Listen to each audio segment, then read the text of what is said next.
Hello everyone, welcome to my YouTube channel. तो ये video जो है रिवीजन क्लास है। जो भी स्टूडेंट एग्ज़ाम्स की तैयारी कर रहे हैं वो रिवीजन ज़रूर करें, क्योंकि लास्ट टाइम में रिवीजन करना अत्यंत ही आवश्यक है।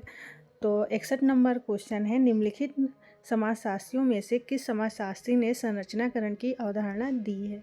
ए ऑप्शन है गिडिंग्स, सी ऑप्शन है T Parsons, B option Levi Strauss, D option है सासुरे। तो इसका राइट आंसर क्या हो जाएगा? तो ये क्या पूछ रहा है कि संरचनाकरण जो कॉन्सेप्ट है, ये कॉन्सेप्ट किसने दिया है, ये अवधारणा किसने दी है? ए गिडिंग्स। ठीक है, तो एंथनी गिडिंग्स ने जो है ये संरचनाकरण का अवधारणा दिया है। तो 61 का ए ऑप्शन यहाँ पे राइट हो जाएगा। फिर हम आते हैं क्वेश्चन नंबर 62 पे। क्वेश्चन नंबर 62 क्या है? लेवी स्ट्रॉस ने आदिम संस्कृत के संकेत प्रणालियों को प्रतिपादित किया, जिसकी सभी बातों की जांच का आधार पर की गई। किस जांच के आधार पर की गई थी? ए ऑप्शन है जाति संरचना, सी ऑप्शन है नातेदारी संरचना, बी ऑप्शन है वर्गाकार संरचना, डी ऑप्शन है प्रजातीय प्रणाली। तो इसका राइट आंसर क्या हो जाएगा? जो लेवी स्ट्रॉस हैं, इन्होंने आदिम संस्कृत की संकेत प्रणालियों को प्रतिपादित किया, जिसका सभी बातों के जांच का आधार क्या बनाया था लेवी स्ट्रॉस ने? नातेदारी संरचना। तो 62 का सी ऑप्शन यहाँ पे राइट हो जाएगा। फिर हम आते हैं क्वेश्चन नंबर 63 पर। क्वेश्चन नंबर 63 क्या है? यह किसने माना है कि सामाजिक संरचना में व्यक्ति का व्यक्ति के साथ सभी सामाजिक संबंध वास्तव का यथार्थ संबंध होते हैं। ए ऑप्शन है A R Radcliffe Brown, B option है एम जिन्सबर्ग, सी ऑप्शन है R K Merton, D option है रेमंड फर्थ।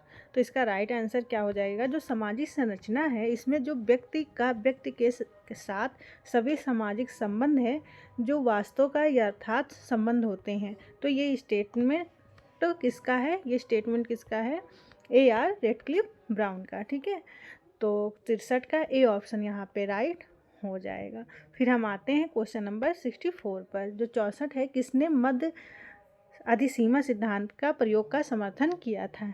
ए ऑप्शन है टी पार्सन्स, सी ऑप्शन है आर के मार्टन, बी ऑप्शन है स्टेफन पोल, डी ऑप्शन है एच स्पेंसर। तो इसका राइट आंसर क्या होगा? जो मध्य अधिसीमा सिद्धांत है, इसका समर्थन किसने किया था? तो मध्य अधिसीमा सिद्धांत का समर्थन किसने किया था? आर के मार्टन ने। 64 का सी ऑप्शन यहाँ पे राइट हो जाएगा। फिर हम आते हैं क्वेश्चन नंबर अलेक्जेंडर 65 पर कि जे अलेक्जेंडर ने प्रकारवाद की प्रमुख कमियां बताई हैं। क्या कमियां बताई हैं जेफ्री अलेक्जेंडर ने? ए ऑप्शन है व्यक्तिवाद का विरोध, सी ऑप्शन है दोनों ए तथा बी ऑप्शन है रूढ़िवाद एवं आदर्शवाद, डी ऑप्शन है इनमें से कोई नहीं। तो इसका राइट आंसर क्या हो जाएगा? ए तथा बी दोनों। जे अलेक्जेंडर ने जो प्रकारवाद की कमी बताई थी, वह बताई थी कि यह जो है व्यक्तिवाद का विरोध करता है, और दूसरा यह रूढ़िवाद एवं आदर्शवाद पर आधारित है। तो इस तरह से क्वेश्चन नंबर 65 का सी ऑप्शन यहाँ पे राइट हो जाएगा। ठीक है, जेफ्री अलेक्जेंडर ने प्रकारवाद की ये कमियां बताई हैं। फिर हम आगे चलते हैं क्वेश्चन नंबर 66 पर। क्वेश्चन नंबर 66 क्या है? निम्नलिखित प्रकारवादियों में से कौन नव प्रकारवाद का प्रवर्तक है? ए ऑप्शन है पीटर बर्जर, सी ऑप्शन है उलरिच बेक, बी ऑप्शन है जे सी अलेक्जेंडर, डी ऑप्शन है आर के मर्टन। तो इसका राइट आंसर क्या हो जाएगा? जो नव प्रकारवाद हैं उनके प्रवर्तक किन्हें माना जाता है? जे सी अलेक्जेंडर को। ठीक है, तो 66 का बी ऑप्शन यहाँ पे राइट हो जाएगा। ठीक है, इन्होंने प्रकारवाद की आलोचना की और नौ प्रकारवाद का समर्थन किया। ठीक है, तो नौ प्रकारवाद के प्रवर्तक किसे माना जाता है? जेसी अलेक्जेंडर को। तो क्वेश्चन नंबर 66 का बी ऑप्शन यहाँ पे राइट हो जाएगा। फिर हम आते हैं क्वेश्चन नंबर 67 पर। क्वेश्चन नंबर 67 क्या है? पार्सन्स के अनुसार निम्नलिखित में से कौन सा एक समाज का उद्विकासीय स्तर नहीं है? ए ऑप्शन है निम्न आदिम स्तर, सी ऑप्शन है माध्यमिक समाज, बी ऑप्शन है जंगली स्तर, डी ऑप्शन है औद्योगिकृत समाज। तो प्रत्येक जो विचारक हैं उन्होंने जो है अपनी अपनी अध्ययन के अनुसार जो है समाज को बांटा है और समाज का अध्ययन किया है। ठीक है, तो ये पूछ रहे हैं जो पार्सन्स ने जो समाज का अध्ययन किया तो उसमें जो है उद्विकास का कौन सा स्तर नहीं बताया है। तो इसका जो राइट आंसर होगा बी, जंगली स्तर। ठीक है, जंगली स्तर जो है पार्सन्स ने उद्विकासीय स्तर का पर बात नहीं की है। और जबकि निम्न आदिम स्तर माध्यमिक समाज और औद्योगिकृत समाज के बारे में उन्होंने अपना अध्ययन किया है। तो इस तरह से क्वेश्चन नंबर 67 का बी ऑप्शन यहाँ पे राइट हो जाएगा। फिर हम आते हैं क्वेश्चन नंबर 68 पर। क्वेश्चन नंबर 68 क्या है? संरचनात्मक मार्क्सवादी कौन नहीं है? ए ऑप्शन है लुइस अल्थ्यूजर, बी ऑप्शन है लेवी स्ट्रॉस, सी ऑप्शन है निकोस पोलेंजा, डी ऑप्शन है मॉरिस गोडेलियर। तो इसका राइट आंसर क्या हो जाएगा? संरचनात्मक मार्क्सवादी कौन नहीं है? तो लुइस अल्थ्यूजर ये जो है मार्क्सवादी, संरचनात्मक मार्क्सवादी माने जाते हैं। निकोस पोलेजा और मॉरिस गोडेलियर ये तीनों ही जो है संरचनात्मक मार्क्सवादी के समर्थक हैं। लेकिन कौन नहीं है? Levi Strauss. लेवी स्ट्रॉस जो है संरचनावाद के समर्थक हैं।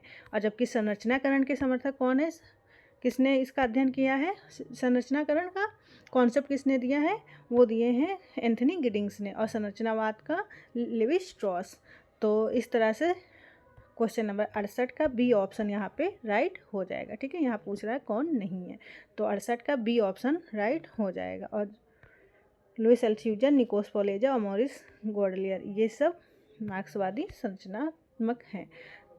फिर हम आते हैं आगे क्वेश्चन नंबर 69 पर। क्वेश्चन नंबर 69 क्या है?